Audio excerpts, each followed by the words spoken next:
Live from Global, British Columbia, the News Hour with Chris Galis. Good evening, and thank you for joining us. It sets a number of new standards. It's the most expensive transit project in BC history. It brings rapid transit back to Richmond after 51 years and makes Metro Vancouver one of only a handful of cities in North America where rapid transit goes right to the airport.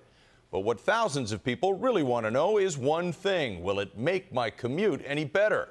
We're talking, of course, about the Canada Line, SkyTrain, running from the waterfront station in downtown Vancouver right down to Richmond Centre, and also jogging off to the Vancouver International Airport. $2 billion worth of transit that opened today, as TransLink is fond of reminding us, under budget and ahead of schedule. And we have several stories tonight on the next generation of SkyTrain, which was a free ride today for anyone willing to wait in line for hours to jump aboard. The demand was so great that TransLink even had to bring in extra buses to handle the people who showed up to ride the train, but gave up on actually getting on. Elaine Yong begins our coverage. 3, 2, 1, we're open! On budget and ahead of schedule, the Canada Line is one of BC's largest infrastructure projects ever. And though it has been plagued with years of construction controversy, it was a smooth ride today for the Premier. Control, we are ready to go. Gordon Campbell was on the inaugural train between the airport and waterfront station. The first train for 100 years. You're on it, everybody. The Premier is not the only one enjoying a free ride on the $2 billion Canada Line. Hello. By the time doors opened to the public at 1 p.m., there were already lineups in most of the 16 stations for fare-free day. Within the first 3 hours, more than 30,000 people rode the rails. TransLink even added 3 additional trains into service to alleviate lineups of over 2 hours. How long you been waiting? Around 3 hours. What can you do? We're almost there. Look, it's close, pretty close, right? The 19-kilometer trip from YVR to downtown Vancouver takes 25 minutes. The full one-way fare will be $6.25, though passengers will get a break on the airport premium for the next 4 months.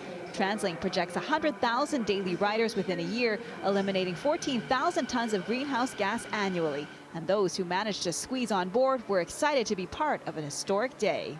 I think it's a great opportunity. People can just move around easy. It's going to be a lot easier for me because I work in Yaletown, so it's going to be way faster. Now I go to the airport and then I fly to Germany. So it's convenient. They open just in time for your flight. Yeah, it's very good. What do you think of the train? Fun. Yeah. Really fun. But getting on board was just half the battle. Some unfortunate passengers really had to struggle to get off. He wants to get out. Here's my advice: wait until regular service starts tomorrow when the Canada Line runs 20 hours a day. It'll cost you $3.75, but it's worth it. Now, Vancouver's rapid transit system is noted for its architecture, and the Canada Line is no different. So if you didn't get a chance to ride it today, a closer look now at the stations themselves. Are they simply functional or aesthetically pleasing as well? Aaron MacArthur has that part of the story. The first thing you notice is the light. The above-ground stations on the Canada Line are all glass and steel. But it's when you look up, you know they were built for the West Coast. They're warm, attractive stations, open, the weather protection, so the glass goes up right to the ceiling line for the southeast exposure, so we handle the rain. Although simple, a lot of thought goes into station design. People don't feel welcome, they won't get out of their cars. I think underlying it, it's really make them inviting, encourage people to use the system.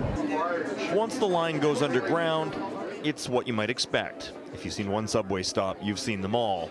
A platform and a track, pretty well all you need. Except for a couple of black and white photos at Waterfront Station, there isn't a whole lot of decoration on display. The stop at YVR, though, is the centerpiece to the entire project. Designed with a wow factor, this is the welcome mat to the world. And part of the thematics are the Vancouver Airport Authority encourages us as architects to represent British Columbia nature and culture and land, sea, and sky, so that people, when they arrive, they recognize this as a British Columbia experience. So far, people seem to like the designs. I see it from a distance when I'm driving out of the airport, and I look back and think, yeah, it looks great. I've traveled a lot around the world, and I think it surpasses other places I've been to. The 22nd Street, like the ghetto stations, as we call them, they're a little bit nicer. There's more cameras here, so beautiful. Yeah, it's really modern. In the end, it's not the design that's important. The destination is key. People will only get out of their cars if they can get to where they're going. Of course, a common principle among architects and engineers is form follows function. And today we find out if they got it right on the Canada Line. How well does the system work if you're dragging your luggage from a downtown hotel to the airport trying to make a flight? Ron Benzie packed his bags today to find out if getting there really is half the fun.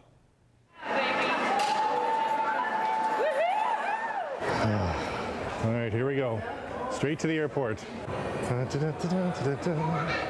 of course, the fare is free today, but starting tomorrow, anyone going to the airport will have to pay the regular 1, 2, or 3 zone fare.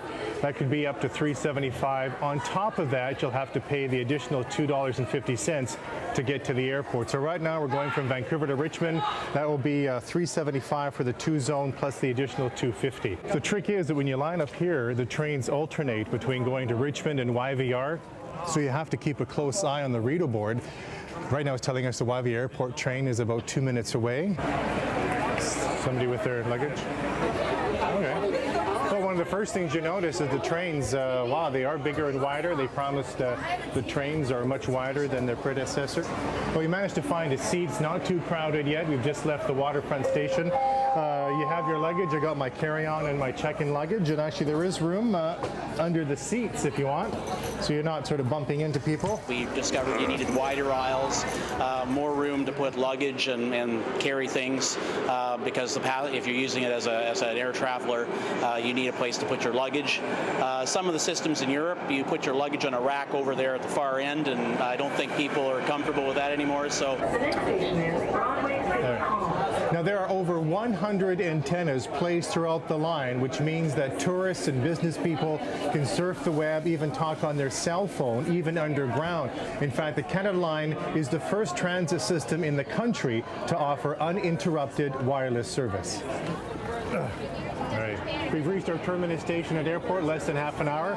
I got to grab my luggage now. Well, we finally made it out of the train okay, less than half an hour, as I mentioned already. And if you are catching a flight from YVR, I guess as a convenience, you can even check in to your flight here at one of these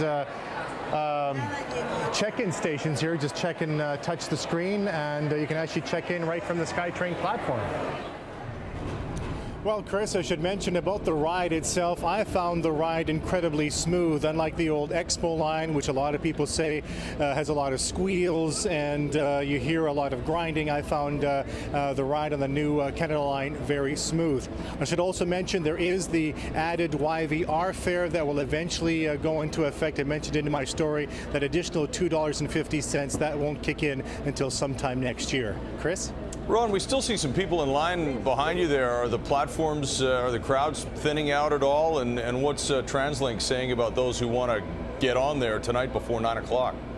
Well, you know, Chris, that's been the story all day, is lineups and crowds. In fact, here at the Bridgeport station, the line did settle down for quite a while, but in the last half an hour, this lineup has more than doubled. TransLink says since the line opened at 1 o'clock this afternoon, 43,000 people have taken in the free ride, and they say that if you're not in line by 6:30 tonight, even though the line runs free until 9 p.m., if you're not in line by 6:30, you're not going to make it. Chris? All right. Thanks very much, Ron, and hope you get somebody to help you with your bags on the way home, maybe. That's right. Thanks. All right. Have a good night.